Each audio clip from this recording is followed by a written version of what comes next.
popular Nigerian disc jockey and billionaire heiress, DJ Cuppy, is stirring conversations online after sharing relationship advice targeted at men, particularly warning about how quickly intimacy can shift relationship dynamics. In a Snapchat post that has since gone viral, Cuppy cautioned women against engaging in sexual activities early in a relationship, suggesting that doing so may reduce their chances of securing a serious commitment. The book she posted reads, "Once you meet a man and you release your body to him for the first time, you have already reduced your chances of getting a good relationship. It's now only a 50-50 chance. A woman's leverage is now different than it was when she started the relationship. Before he knew anything about her, the chances were better." The book page also warned women against going to certain places if they are avoiding sex with men. Go into a man's bedroom, no. Go into his hotel room, they're advising you not to go. Go to an empty parking lot, go into a secluded area, going into his home for a drink. And guys, this post has sparked heated reactions on social media with many either praising the message or calling it outdated and patriarchal, whatever.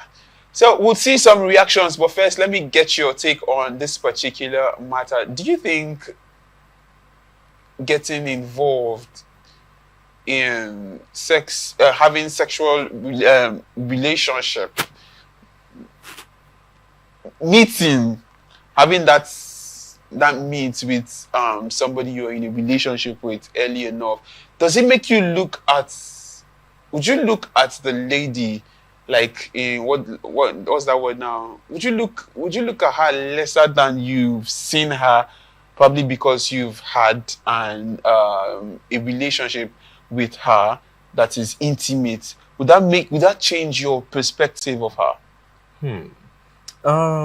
Looking at the matter now, it's funny, I know. Yeah, it is. But at the end of the day, first of all, what she said about certain locations leading to certain things, to an extent, I actually agree with her, because different designated areas are meant for certain designated actions. All right. For instance, you're going to your bed. You're not saying you're going there for parties and all that. It can be set aside for parties and all that. But then, you're going to your bedroom to sleep. You're going to the club. You're not going there to preach. You're not going there. You're going there to party. Yeah. But then, in this case now, certain rooms, certain locations, they are going to give off a certain vibe. They are going to bring up certain actions between you and the person you're in a relationship with. For instance, I can't take someone to my bedroom and, let's not lie, certain things are going to happen. Not compulsorily sex, but you're going to be intimate to an extent. Maybe you're going to have some intimate discussions with them, or you're going to, have a kiss or something, making out, something like that. Now, when it comes to looking at your partner different, I don't really think per se that's the issue now, because you're first of all, now you and her, you are seeing each other as plain as possible. Now you're seeing each other when it comes to sexual activities, you're seeing each other vulnerable. That could lead to two things: either one, you're going to see her less, or you're going to find her more attractive, because humans are not used to seeing each other vulnerable. Society has made it seem like when you are looking vulnerable, it's as if it's a form of weakness. But sometimes it's necessary for a relationship to grow. You can't see a man just randomly vulnerable. But that chance you get to see him vulnerable, you understand the frailty of mankind. You understand how compassion truly feels like, how it works. But now, honestly, this is all based on perspective, I guess. So I can't really say for sure that this person would see her less, this person will see her more. Okay. So you now in a relationship where you have you and your partner, and let's take for instance you have that intimate moment. How would you look at her afterwards? Would you look at her as somebody that, okay, you guys just started this relationship. Let's take for instance you guys just started this relationship. It's a month old, maybe 2 weeks old, and yes, things, emotions spark, and jumping into a relationship or getting into a relationship, let me not say jump, getting into a relationship can be a roller coaster. Yes, you're getting to know this person, you want to know this person. You want to know every part, like get to know their vulnerable part, their vulnerable side, and all sides to them. You are excited, you want to just explore.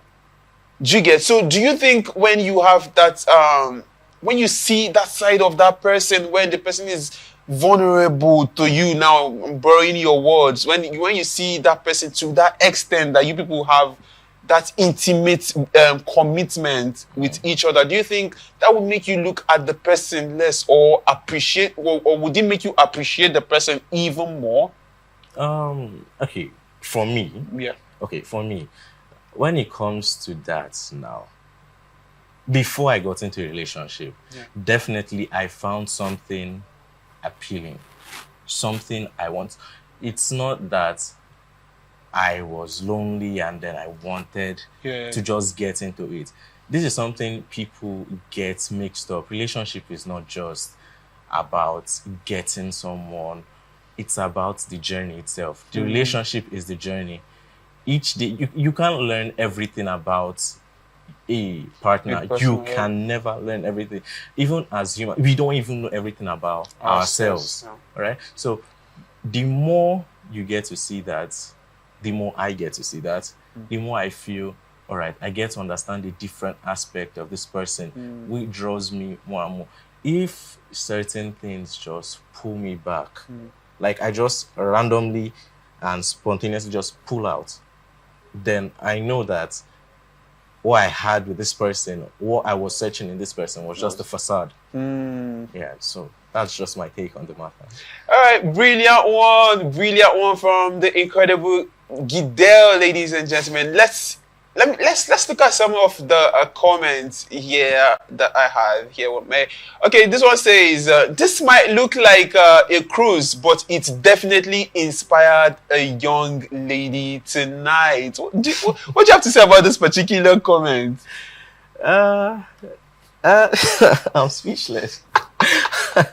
This comment leaves Gidel speechless. Oh wow, that's nice. I'm glad somebody is learning from this really and taking cognizance, because this might be a real thing for somebody out there right now that is going through one or two, probably have that sour relationship where you just release yourself to this particular person. Might be a guy or girl, might be a girl or guy, whatever. It might be just either ways, and he's going through something, and this is really what taking note of.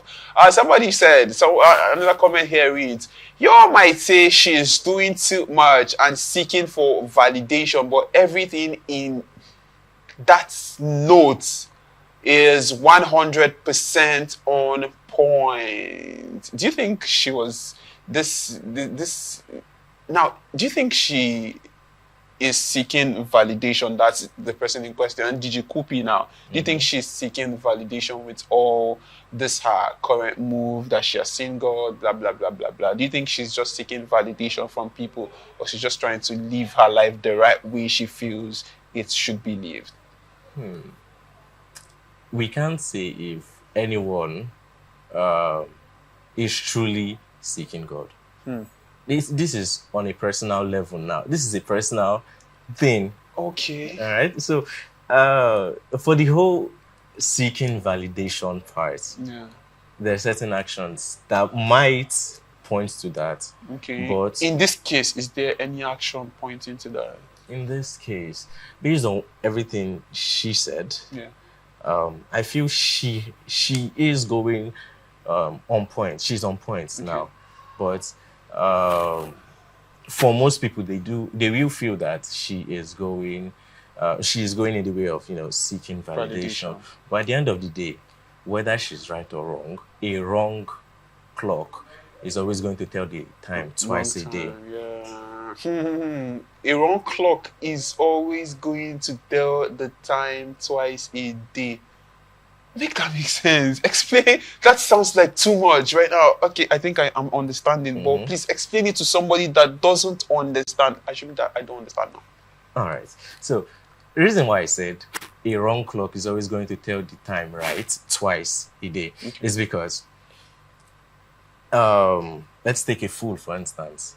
You can always learn something from a fool, despite the fact that the fool may say a lot of things that are inaccurate, but in the lack of truth, you will still find truth. Sometimes people do not understand that when there is no sign, that is also a sign itself. All right? So, even if 100% of what she said is not accurate, you will still find some level of accuracy to it.